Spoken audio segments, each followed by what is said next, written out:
Hi, welcome to another video on my solar accumulator, or solar generator as they are called in some parts of the world. This is the battery pack that I've spent quite a lot of time assembling, and it's now fully charged. I'm a little concerned that my solar charger controller unit is actually overcharging the cells. I've got one of these Hobby King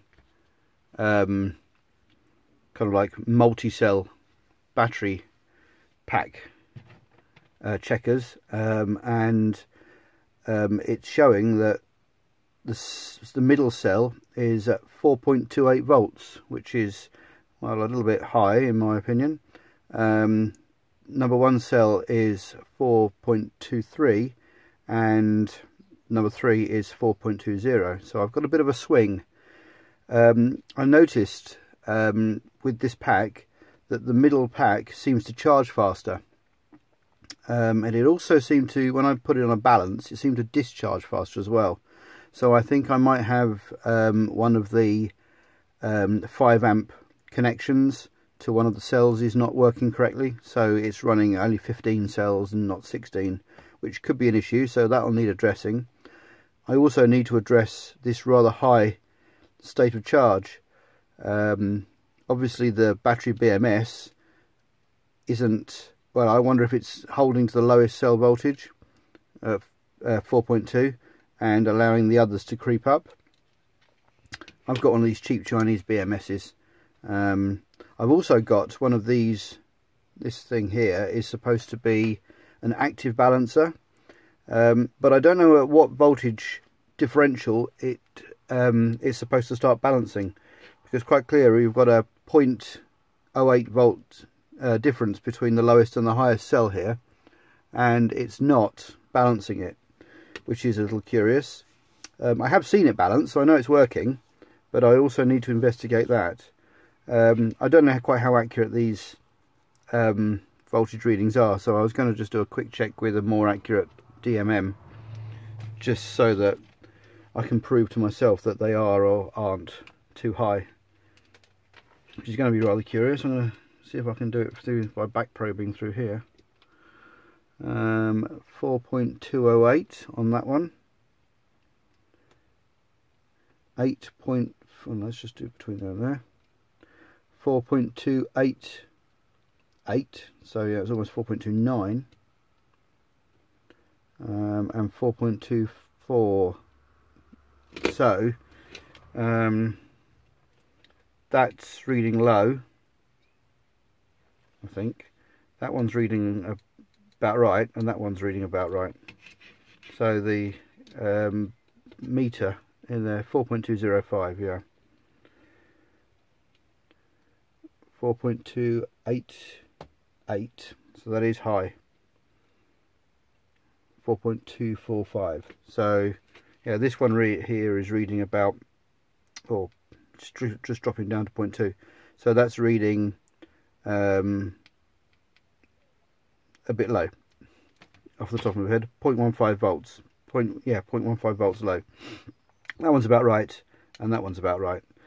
So yeah, not a great situation to be in really, because the voltage is just a bit too high in my opinion for 18650s. Well, they'll probably take it. It'll just shorten their life. So what I'm thinking is on the charge input circuit, which will come through the blue wire, which is the charge wire, and a red. I'm going to use a couple of these. They're rated at 3 amps, so I'll take a 50 watt solar panel. I'm going to use 2 of them, so I'll be able to put 2 50 watt panels into this, so it'll charge at 100 watts. But what I'm thinking is perhaps put a diode between the battery positive and this board, so that the output effectively is dropped by a diode. I'll use a standard diode, or maybe even a Schottky. 0.3 volts probably isn't enough, so I'll probably use a 0.6 volt standard diode, just to drop the voltage down to this unit. So yeah, this will see a higher voltage, so it'll terminate the charge, but the batteries will see a lower voltage by 0.6 volts, which hopefully will get the batteries into a more sensible charging voltage. So that's a little experiment to try. The other thing I've got to do is investigate the in the center set of cells why I'm getting what appears to be a lower capacity. The other thing that I wanted to just discuss quick was how I'm going to get the power from the battery to the rest of my solar generator. Each one of these is using I think they're 12 gauge, these silicon wire, yeah, 12 AWG, silicon coated. I'm not going to use all this length. There's absolutely no need to waste energy heating up these cables. So what I'm going to do is crop them off at about, I don't know, 10 inches or so, 250 mil, and I'm going to solder them to some XT60s.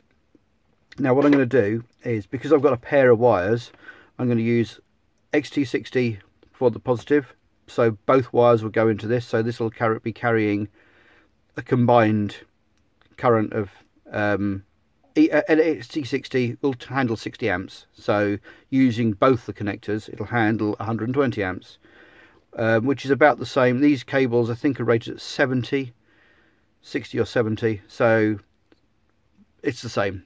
Effectively I've got the same current carrying capacity.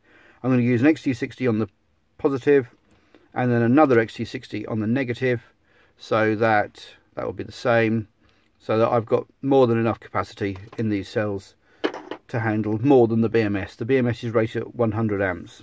I've not actually tried to short it out to see what happens. I don't plan on doing that, just in case it all goes wrong. But that's how I'm going to join the power to the rest of the unit. I've still yet to work out placements of all the outputs and the inputs on the box. I'm really just wanting to concentrate on getting this battery pack together and tested, and obviously this particular voltage is now causing me some concern, so I need to investigate that as well. So that will be the next thing I'll do. I'm going to just tear the pack apart. See, I've insulated it just to make it safe, but these center cells here I'm going to tear to pieces and check the continuity of all of the 5 amp fuse wires that I've used to connect them up. So that's where I shall be going from the next little part of this project. Okay, well I didn't have to tear it apart very much to find out part of the issue. On this cell here, I shouldn't really poke this with a metal object. This cell here, the fuse wire between there and there is not connected, so it's completely failed. I had this issue when I first built the pack. I found that there was quite a large voltage variance between the cells, and either that cell is way too low or way too high, and it's causing quite a lot of current to flow on the initial connection. So that, I don't know if you can see, let's just see if I can lift up out of the way. And you can see there is a blown fuse wire, just melted. So I don't know if that's going to be the same on the other side as well. That's the downside of using thin wires. Whilst they're safe, they're kind of a bit over safe. So any large voltage swings in the batteries off the charger, I think when I measured the voltage it was only a sort of like 0.2 or 0.3 volts. It really wasn't very much, but obviously it's the difference is enough for quite a large current to flow and cause failure of that fuse wire. So that would explain why the center pack here is charging faster and discharging faster when I put it on balance.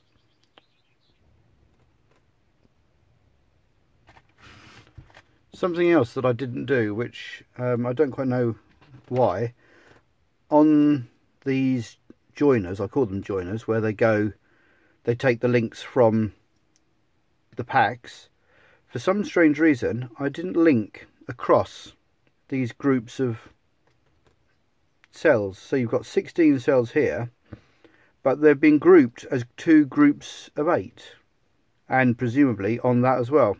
Yet the outputs I've linked across all of them, so the negative is on the negatives of all of these cells and the positive is on the positive of all of those. But on these links I've not done that way. Now I've just measured, I've got a 37 millivolt drop, a differential between these two here. So I think what I'm going to do is use some of this, I've got plenty of it spare, and I'm going to solder a bridging piece across there, just basically to tie that into a group of 16 cells rather than 2 groups of 8. I don't know why I did that, some kind of brain fart potentially, but I shall be rectifying that in a second.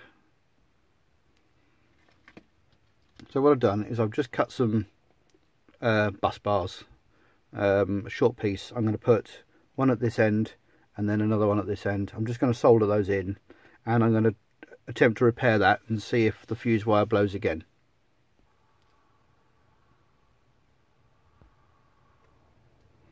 Okay, so what I've done is I've tacked that in that side, and I'm just going to solder this one onto this side.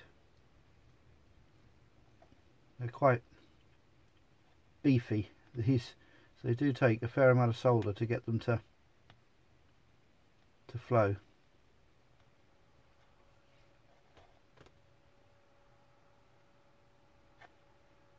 I'd rather have them flow the current than not.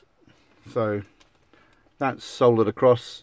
I'm going to do the same to the other side there, and I'll bring you back when I've done that. Right, I've soldered some bus bars across the ends of the cells now, so now this is actually 2 groups of 16 joined together rather than 4 groups of 8. I'm going to flip it over and do the exact same thing on the other side. I've also soldered or repaired the fuse wire between this cell here and this one. I've put 2 across there as a temporary measure, just in case this cell has got a slightly different voltage from its 15 other counterparts. I'm guessing it has, because when I connected it, the voltage on the centre cell dropped. Interesting enough, that one's dropped as well now, so these are now in balance, but this one here is still reading high. So I'm going to cover this cell back over, flip it over the other side, and then I'm going to check to see if that cell has failed its fuse on the other side. It may well have just got blown in the time it took to connect it up, so I shall just flip it over and we'll have a look at that. And I didn't have to look very hard to find that there was a broken fuse on this side as well. So quite clearly this cell either has a problem, which I don't think it does, or it's just a wildly different voltage to the counterparts in the group of 16. So I'm going to repair this fuse now and see how quickly it fails. Well, I've just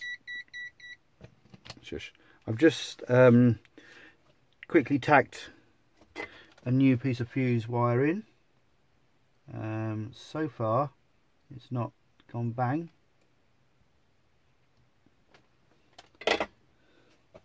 but time will tell, I guess. Let's just plug up the meter again and see what story this is going to tell now. I'm expecting the voltage to change, yes. So that cell there is obviously considerably lower than its counterparts, because it's pulling the voltage down. It's dropped 0.06 of a volt. So I'm guessing there's it's a little low. I don't quite know how much current that's going to be flowing. Less than 5 amps. Doesn't feel very hot. So let me just crop that little piece off. So I guess it's wait and see. Just cover that back up again. I'm wondering whether to try charging it again, or maybe discharging the whole pack slightly. to try and get that back into alignment, or do I just leave it overnight? Decisions.